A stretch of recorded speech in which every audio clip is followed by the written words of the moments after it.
Welcome back. Big news, Carl. Yeah, How you feeling about the takeover? I'm absolutely up a height. I can't concentrate on anything. It feels surreal. It feels like it cannot be true. We've been waiting so long. It's just at the light at the end of the tunnel. So I'm in dreamland at the minute. 320 billion, richest club in the world. That's Have not you drawn bad. up your transfer? You drawn up your transfer list yet? Oh, I've already started a season on FIFA when I've put myself in with a takeover on unlimited budget. Okay. Words can't explain how I feel today, and I don't think I'm the only one. I tweeted last night a broken heart with a little bandage on it, and that's kind of how it feels. I'll be honest with you. There's been a lot of disillusion and hate especially over the last 5 or 6 years.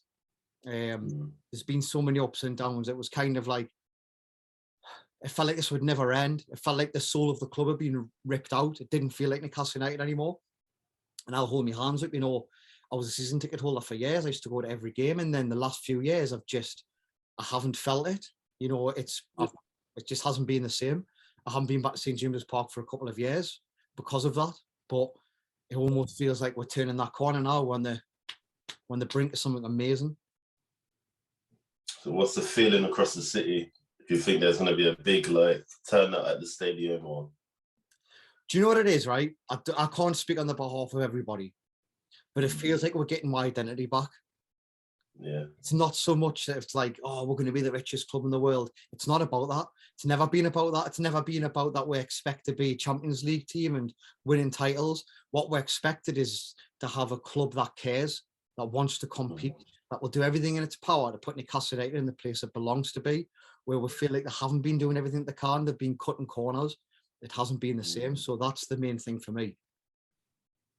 On that note, around cutting corners, do you think they'll be able to compete with the likes of Man City in terms of facilities, training ground, extending the stadium?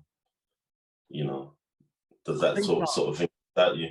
I think the club infrastructure will probably change, but it's not going to happen overnight. These things take a long time, and does an infrastructure really help you compete? Because Tottenham have got a better stadium than City and a better training facility than City, and we're Tottenham. Yeah, that's right. It doesn't just guarantee success, having a good infrastructure in regards to the facilities. It needs a lot more than that. Man City's blueprint isn't just about their training ground. It's about every aspect of that club. And I think that needs to change. That's a really good point. Obviously, we've both been in Saudi Arabia, so both lived there. You think you could be a club ambassador over there? Assalamu alaikum.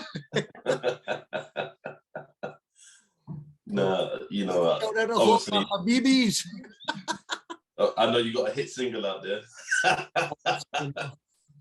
No, on a serious note, though, we know that when it comes to Arabs and football, it's hard to find the people that are more passionate. Of it, they worship it, and they worship the Premier League. I was shocked to see how much the Premier League was followed over there. From my experience, when I was over there was a lot of hype around Liverpool. Obviously, they were brilliant at the time, and Salah, but City are quite big when you go to the UAE. And I suppose it probably a lot to do with what club that country's linked to. So I'd imagine in Qatar, they're very much all Paris Saint-Germain. In the UAE, Man City. Does that mean now in Saudi Arabia, it's going to become Newcastle United? Because that's who that country's linked with. I hope so. I think it's just going to grow massively over there. Overnight, you're going to see a massive change in terms of, what's the going trend. Newcastle United is going to be the trend from Riyadh through to Qatar in the east, through to Jeddah in the west. Newcastle weren't exactly a small club anyway. I think a lot of people think that because of recent history that people don't know who we are. But we know ourselves, we're well-travelled people. People know who Newcastle United are all over the world. And they'll still know who we are just for the fact that we're playing the Premier League. just for the fact that we're playing against Man United, Liverpool, Man City, Chelsea, week in, week out. We're still a brand that is known throughout the world. Yes, we're not as big as what we used to be. Yes, we haven't competed on a level that would have wanted to, but we're not a nothing club. You know, we've got a huge stadium there. We're in the Premier League. You know, in recent history, and I say recent, you know, recent to maybe the last 20 years, we've competed in the Champions League.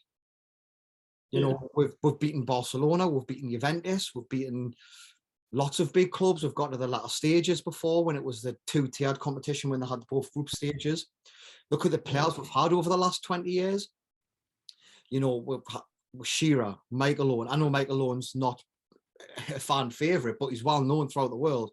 Patrick Kluivert, like Remy, Papi Cissé, Demba Ba, you know, Alan St. Maximin at the minute, he's a cult hero. So we're not a tiny club by any stretch of the imagination. We're just a club that's been lost for a long time. And we've needed this to help it go to the next level. And for me, the next level is just competing. I'm happy that we'll have a club that care, that want to compete. You know, I'm not expecting we to go out there and spend 300 million on players straight away. I know people are like laughing, saying Haaland and Mbappe. You know, that's not realistically what we think is going to happen. Hey, if it does happen, it'll be party time. Realistically, Haaland and Mbappe aren't going to go to a team that's not playing in Champions League. Yeah. We're not going to be able to blow teams like Paris Saint-Germain out of the water when it comes to wages. They're super rich as well. So I think we've got to keep building to start with, and making sure that we're going to be a Premier League club that consistently competes. You know, money doesn't guarantee success. Look at Everton. Everton have spent an absolute fortune, and they're still a mid-tier team. You're right about having a good strategy, and with Brexit and all this stuff that's happened, the limit on foreign players you can have, it might be a strategy to go for the best of the young English players and, you know, build a squad over time. That's what Chelsea have done. Yeah. Chelsea over the last 10 years have kind of just tried to take in all of the best British talent and then they loan them out. And if you look at the players that they've got, that don't even get a game. I know. Hudson, and they'll probably off his cheek. You know, players that can't even get game time, where, let's face it, if Hudson Odoi come out of most of our Premier League academies, he'd be their star player. Can't even get game time at Chelsea. Well, you might as well buy all of them, innit? Loftus-Cheek, Hudson Odoi, Ross Barkley, all these guys that are not getting games, you know. So I think, Jordy, is honestly, it's kind of, I think that a strategy for Newcastle to start with would be to kind of go out there and get the best of the rest. We're not going to be able to go and take players from top clubs yet. It's just not realistic because, let's face it, we're not playing any European football. At this moment in time, we're still in a relegation battle with second bottom. So the first thing we've got to do is stabilise the club.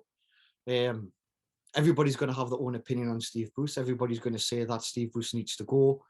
You know, I think that's, you can see by the Newcastle United Supporters Trust votes, 96% of fans thought we're going to get relegated, and 94% of fans wanted Steve Bruce to leave. I think that will happen. Yeah. Who we're going to bring in, I'd love to see someone like Brendan Rodgers. Shearer. No. I think, you know, nostalgia-wise, I'd love to see them bring back Keegan in some sort of role like director of football, or just some sort of ambassador role. I think get that identity of the club back, get the fans back inside, get the romance back in there. But in regards to management, you know, someone like Brendan Rodgers for me would be brilliant. I know they're saying get Rafa back, but I don't know how much it would cost to get him out of that contract at Everton. You know, Everton have just had to sell Ancelotti to Real Madrid. I can imagine they're kind of preparing to make sure that doesn't happen again as easily as it did. But we don't know what the future holds. We just need to get this announcement out today, see what happens, roll on January, bring in some reinforcements, bring in some top quality players that can push it back up the league, and then we can start dreaming about where the club can go. Well, no disrespect to Rafa, but I think he'd just resign and walk across that bridge, mate, because he loves the project, doesn't he? And I think he does, and I think he had a lot of love for Newcastle United, and a lot of the fans had so much love for him. Would like to see Rafa back 100%. 100%. But we don't know. We really don't know. We don't know. These people are some of the most powerful and richest people in the world. they might have something up the sleeve that nobody sees coming. Yeah. There was a lot of talk originally that I wanted to bring Gattuso in. Okay. Again, I can't really comment on how well he's done at AC Milan and the other projects that he's been involved in, but sometimes it's not just about the big name. It's about what actual impact they're going to have. And Man City, for me, Mancini was the one that kind of turned things around for them. He won them the first league title, and look how good he is now. I think he was a fantastic appointment at the time. You know, somebody like that. I know people are going to say go out and get Conte, get Zidane, but again, we're not got the squad or position in the league at the minute or competitions that we're in to really try and get a manager like that. It doesn't make any sense. Well, it kind of, if you look at the history of those clubs that have kind of had a big takeover, Man City had Sven-Göran Eriksson, who had a long time in Italy, and he identified a lot of talent. Claudio Ranieri was at Chelsea when Abramovich took over. He brought in a lot of the very good players that they had before Mourinho took the job. So, you know, and like you said, Mancini, maybe the Italian connection might be... It's just as well the Tinkerman just went to Watford, isn't it? Because he would have probably ended up at Newcastle. Yeah, probably.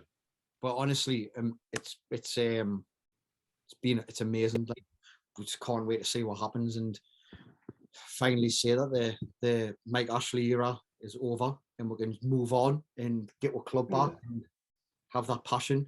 You know, Newcastle United, the thing is about where the football club's probably the best thing we've got here. We're not really associated with anything else. As soon as you say you're from Newcastle, they just say, oh, they might be thinking Newcastle United. Or that's what we are. That's our identity. We're a one club city. And we want to have that pride and passion back and, you know, take the Northeast to where it needs to be. It's massive for the region. They said the infrastructure, they want to invest in the region as well. It's huge for it, especially with what's happened over the past 10, 15 years. That's the thing. We know about Saudis and the growth mindset that they have is probably second to none. Oh, unbelievable. And they're probably gonna really improve the city in general, you know. Well, we've been very fortunate. We've been in Riyadh and we've witnessed what the PIF can do. We went to the Joshua fight against Ruiz. They built that and dismantled it within a couple of days. It was unbelievable. Not seen anything like it. So we know firsthand what the infrastructure can look like and what they can do, and it's unbelievable. Yeah. So let's just hope that this time next week we're all celebrating. I hope it's this time today. This time tomorrow, sorry, because they're saying there could be an announcement today. Let's just fingers crossed that it goes through and we can all move on and live happily ever after. So if you was to draw up your top 3 management candidates, who would they be? I think Brendan Rodgers, Rafa, and I still like Eddie Howe. I just like the style of football that Bournemouth played. And I'll be interested to see what Eddie Howe could do if he had the support. I liked his philosophy of the style of football. So they will be the 3 that I'll be happy Newcastle going down the route of.